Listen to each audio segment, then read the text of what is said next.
تمہاری شان درویشی پہ قرباں تاجداری ہے کہ محبوب خدا کے آستاں کے پاسباں تم ہو، کہ محبوب خدا کے آستاں کے پاسباں تم ہو۔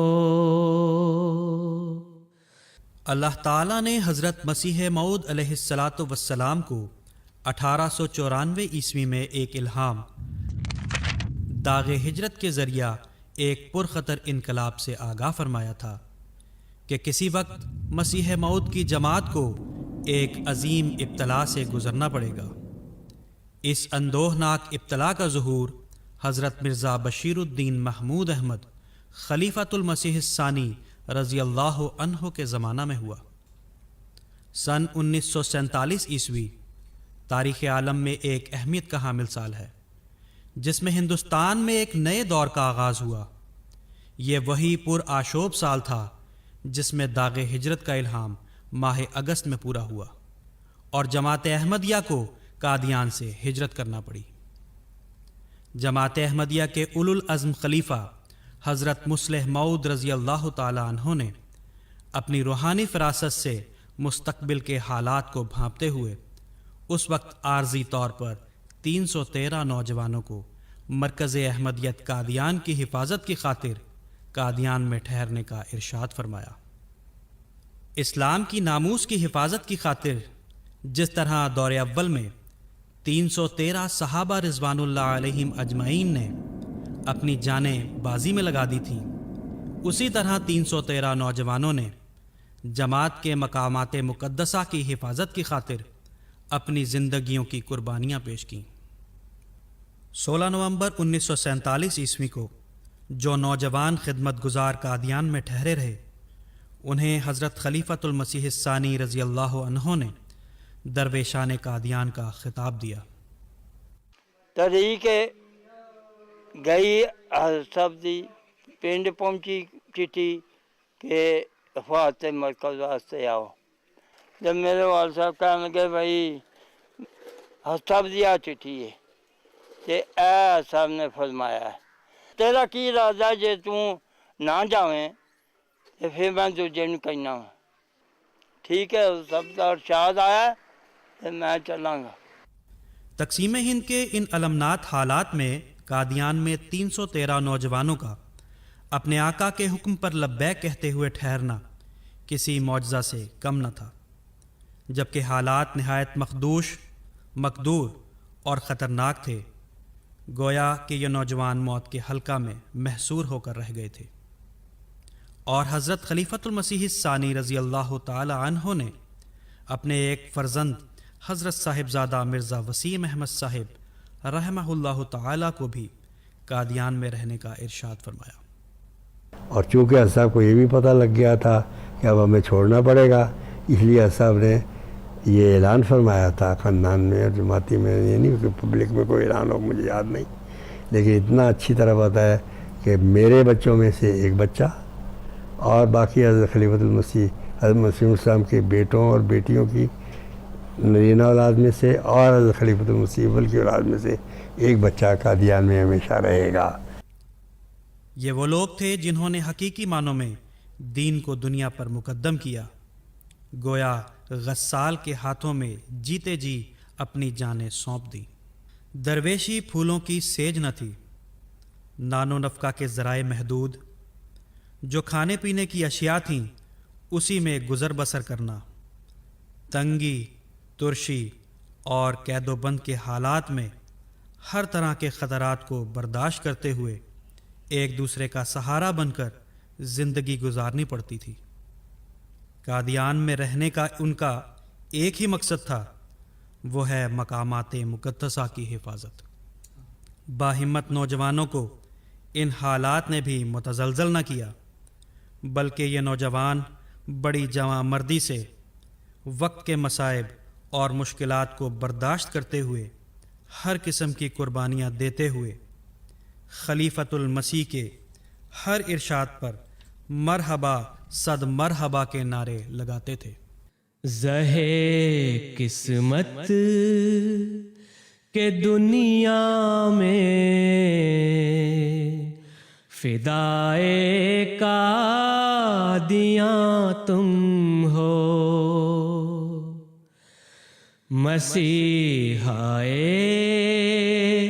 محمد کے نشانوں میں نشان تم ہو۔ حضرت خلیفۃ المسیح الثانی رضی اللہ تعالی عنہ کی مسلسل ہدایات اور ارشادات کی پیروی میں درویشان قادیان کی روزانہ زندگی کا یہ معمول ہوا کرتا تھا کہ 1-2 گھنٹے قرآن کریم کے درس اور حضرت مسیح موعود علیہ السلام کی کتابوں کو پڑھنے میں صرف کیے جائیں۔ تہجد کی ہر شخص عادت ڈالے، ہفتہ میں 2 روزے رکھیں۔ رمضان المبارک کی تراویح کی طرح سارا سال ہی نماز تہجد مسجد میں ہوا کرتی تھی۔ اس وقت یہ تھا ساری رات جاگنا ہے، تہجد پڑھنی ہے، رات عشاء کے بعد بھی تہجد ہوتی ہے، صبح کے وقت بھی تہجد، وہ دونوں تہجدیں پڑھنے، نفل اشراق پڑھنے، 400 پڑھنے، 100 نفل میں تو روزے پڑھتا رہے نا۔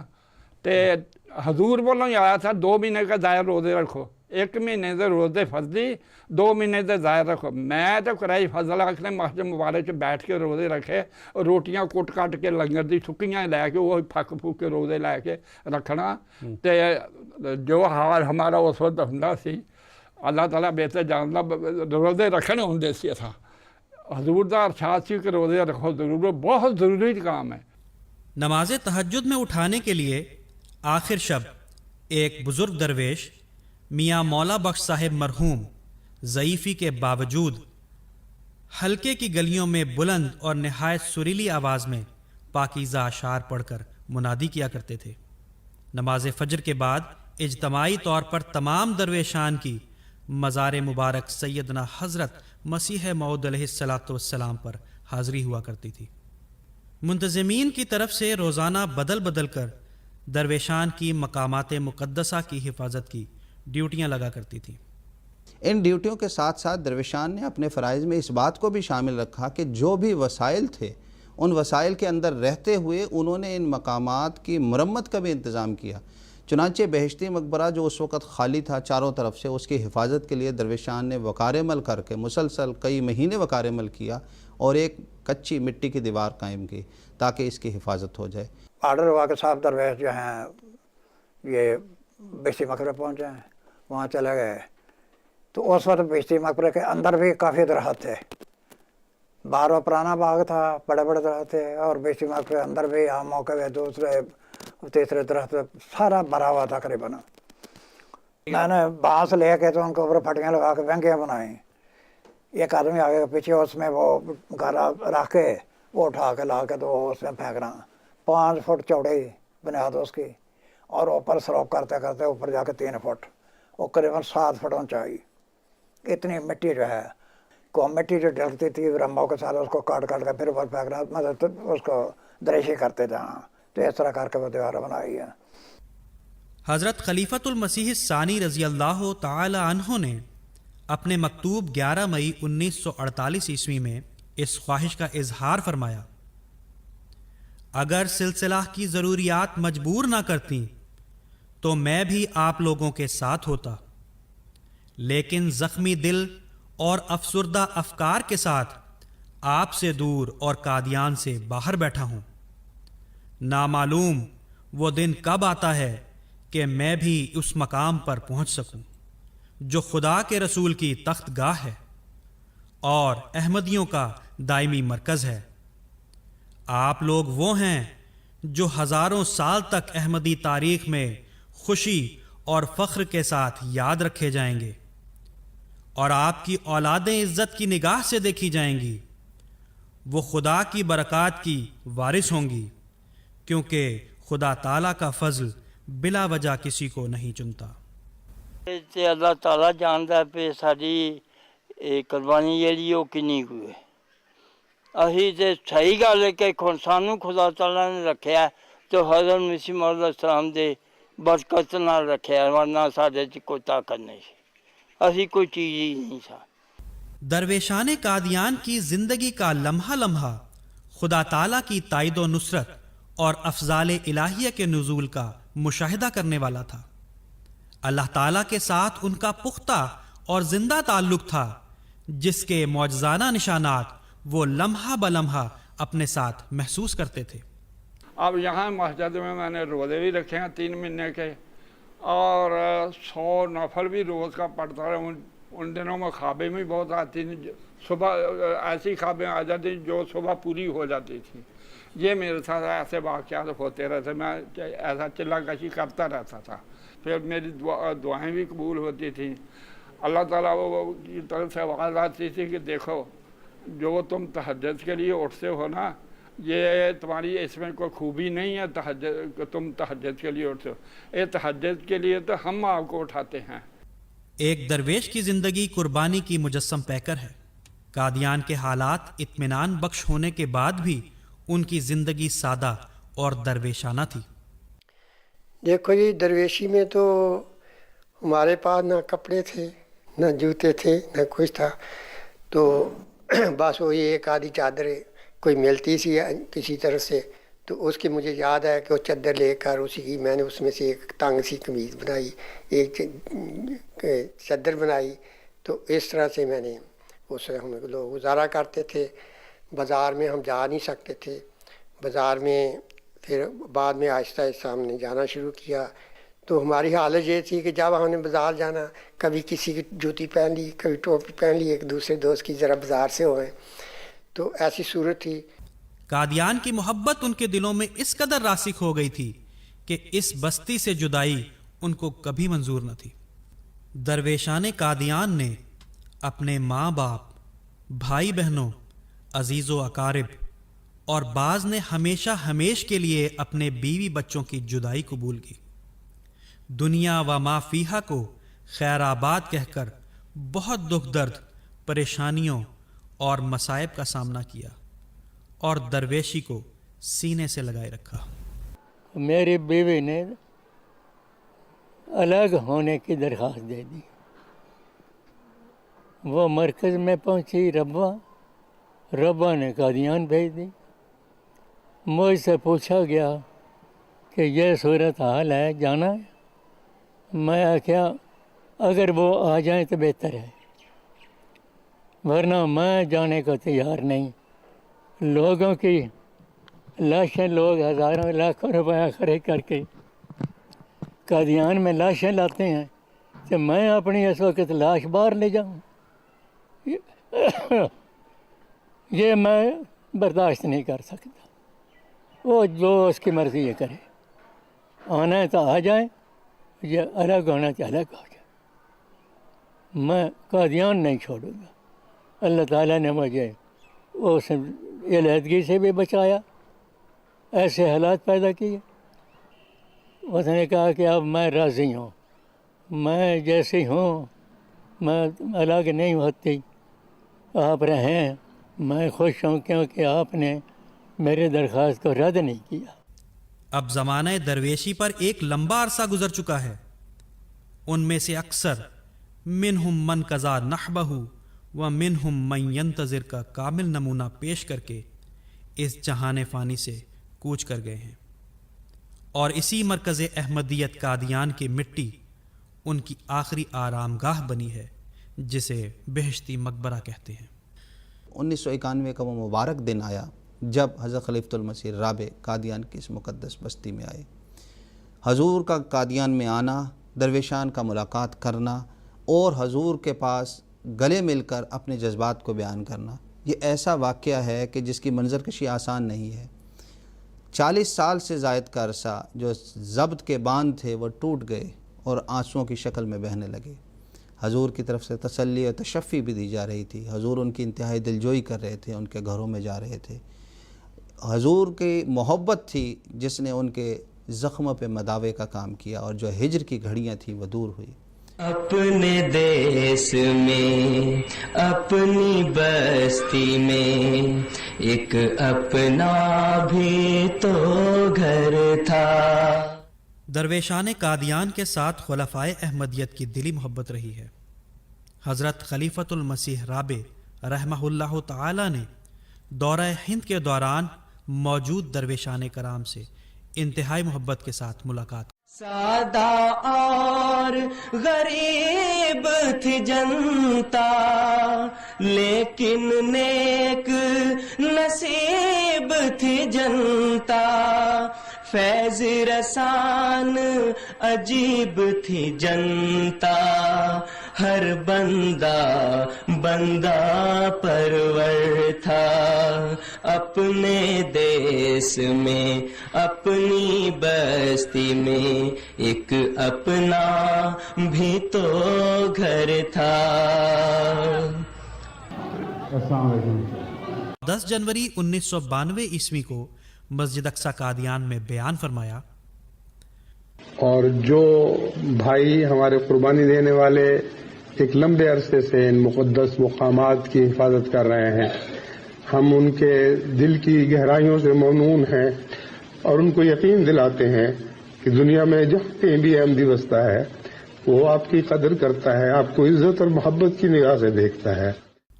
سن 2005 عیسوی میں جب حضرت خلیفۃ المسیح الخامس ایدہ اللہ تعالی بنصرہ العزیز قادیان تشریف لائے تو آپ نے جماعت احمدیہ کے ان بطلان جلیل کو گلے لگا کر ان کی بے مثال قربانیوں پر خراج تحسین پیش فرمایا۔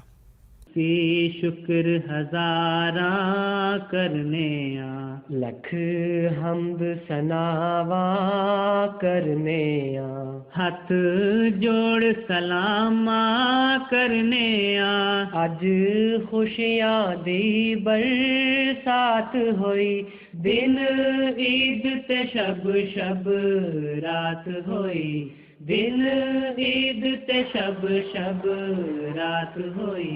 اللہ تعالیٰ نے پھر ایک مبارک دور دکھایا کہ 2005 میں ہمارے پیارے حضور حضرت خلیفۃ المسیح خامس اید اللہ تعالیٰ بنصر العزیز قادیان کے اس مقدس بستی میں تشریف لائے۔ درویشان کی اکثریت جو 313 پر تھی ان میں سے اکثر تو فوت ہو چکے تھے، چند ایک درویشان جو 20 سے کم تھے وہ بطور نمائندہ درویشان کے کھڑے تھے، اور وہ اس بات کا عملی تصویر تھے کہ ہم ان درویشان کو جو فوت ہو گئے ہیں ان کی نمائندگی میں اپنے پیارے آقا کے قادیان میں استقبال کرتے ہیں۔ اللہ تعالیٰ درویشوں کی اولادوں کو اور قادیان کے رہنے والے جو ہیں ہر فرد کو ان قربانی کرنے والے درویشوں کی یادیں زندہ رکھنے کی توفیق دے، اور اس وقت جو درویشان ان کے پاس ہیں، چند ایک رہ گئے ہیں، ان کی خدمت کی بھی ان کو توفیق دے۔ قادیان میں رہنے والا ہر احمدی اس مقام کو سمجھے جو دیار مسیح سے رہنے والے کا ہونا چاہیے۔ جب بزرگ اٹھتے ہیں تو نئی نسل کی ذمہ داریاں بڑھتی ہیں، اور جو زندہ قومیں ہیں ان کی نئی نسلیں جو ہیں پھر ان ذمہ داریوں کو بآسن نبھانے کی کوشش بھی کرتی ہیں۔ بس میں امید رکھتا ہوں کہ قادیان کے رہنے والے سب واقفین زندگی اور عہدیداران پہلے سے بڑھ کر پیار، محبت اور بھائی چارے کا ایک دوسرے سے سلوک کریں گے، اور یہ سلوک کرتے ہوئے نیکی اور تقوی میں ترقی کریں گے۔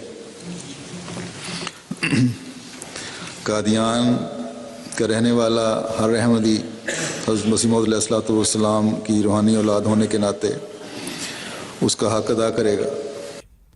قادیان میں خلفائے احمدیت کی واپسی کی آرزو لیے جو درویشان کرام اس جہان فانی سے کوچ کر گئے تھے، ان سب کی دلی خواہش تھی کہ وہ اس مقام مقدس قادیان کو ایک بار پھر اس کے والیان کے سپرد کر دیں، اور ان کی حسرت یوں تھی، ہمارا خون بھی شامل ہے تزئین گلستان میں